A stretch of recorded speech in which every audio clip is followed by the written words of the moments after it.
Mga kautang, may na-approve na naman ng 3,500 to 4,500 unang hiram mo pa dito. So ngayon mga kautang, no, sa mga bagong utangan online ngayon, ang lalaki na ng mga pinapautang nila kahit kayo ay first time loaner dito. So yan yung pag-uusapan natin for today's video na sobrang legit, no, na merong na-approve ng 3,500 sa kanyang unang hiram, merong na-approve ng 4,500 sa kanyang hiram. Pag-uusapan natin sa video na to yung interest rate dito. Hayaan nyo muna ako na i-share sa inyo yung buong detalye ng utangan ito bago nyo subukang utangan. Dahil itong loan application na to ngayon mga kautang is makikita sa Google Play Store. So ibig sabihin, kailangan yung i-install, kailangan yung i-download. Mga kautang, kailangan nilang i-access yung phones ninyo dito. So kailangan yung ibigay yung permission na ma-access yung phones niyo kung ayaw yung i-access nila mga kautang. Kasi nga nakukuha nila yung mga contact list natin. Makikita nila yung mga installed apps sa phones natin. No? May mga alternatives tayo na Apply Direct website, hindi nang a-access. Yun lang po yung nakaganda sa mga Apply Direct website, hindi nang a-access ng phones mga kautang. So meron pa tayong mga privacy talaga, no, sa phones natin. So eto na nga mga kautang, no, sabi ko nga legit na nagpapautang ito loan application na to. Kasi sabi ng isang commenter mga kautang nung April 26, 2025, sabi niya, I thought this app is very nice loan app. They approve fast. Sobrang bilis raw mag-approve mga kautang. But sobrang laki naman ng interest rate. Mga kautang sa 4,500 raw. Babayaran niya ng 6,500 in just 1 month.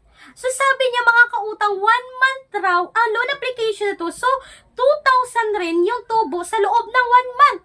At hindi lang yan mga kautang, no. Sabi pa ng isang commenter noong April 27, 2025, so crazy. High interest and there's no option for payment. It seems 1 week loan not highly recommended. May nagsasabing 1 week lang din. So 7 days. At ito pa mga kautang, no, naghahanap pa ako dito.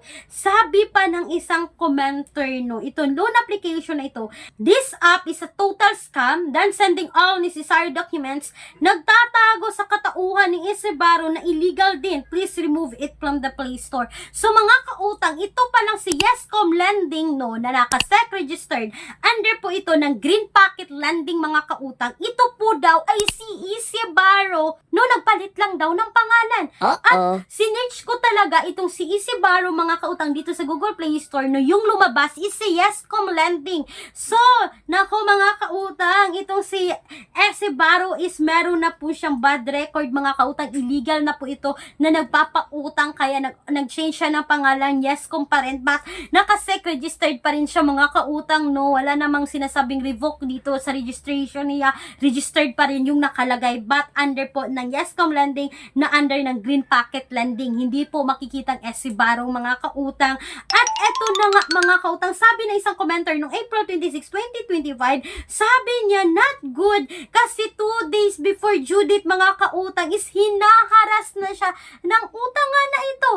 Hindi niyo pa nga due date is tinatawagan na raw siya ng utangan na ito mga kautang, no. Nako mga kautang, nakakaloka ito loan application na to, no. Sabi pa ng isang commenter noong April 18, 2025 mga kautang, na sa 3,500, 1,450 na lang po yung na-receive niya sa kanyang GCash mga kautang. At 7 days daw ito loan application na to.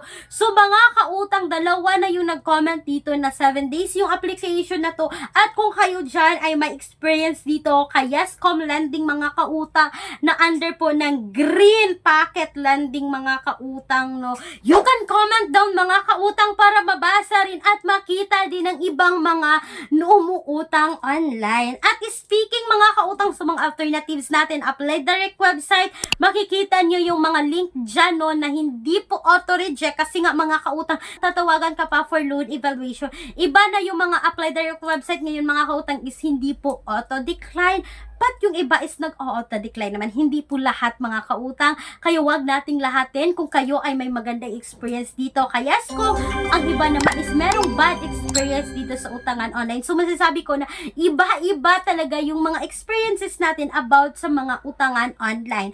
At mga kautang, please take note, no, wala po akong pinopromote na utangan online, hindi po ako agent ng mga utangan online. Ang video na to is hindi po sponsored. Lahat ng mga nabanggit ko ng utangan online is based po sa aking personal experience and research mga kautang. Kaya please do a research din bago kayo umutang sa kahit anumang utangan online. So mga kautang, sana po ay nakatulong itong quick and honest review po about kay Yescom Landing na naka-SEC registered but hindi po accessing entities at hindi po submitting entities sa CIC mga kautang, no. Please do a research and hindi po recommended ito loan application kasi 2 days lang. Hindi nyo pa due date is hinaharas na kayo ng utangan na ito. Once again mga kautang, this is Clarice, ang inyong number 1 pala utang dahil utang is life. Bye bye bye mga kautang!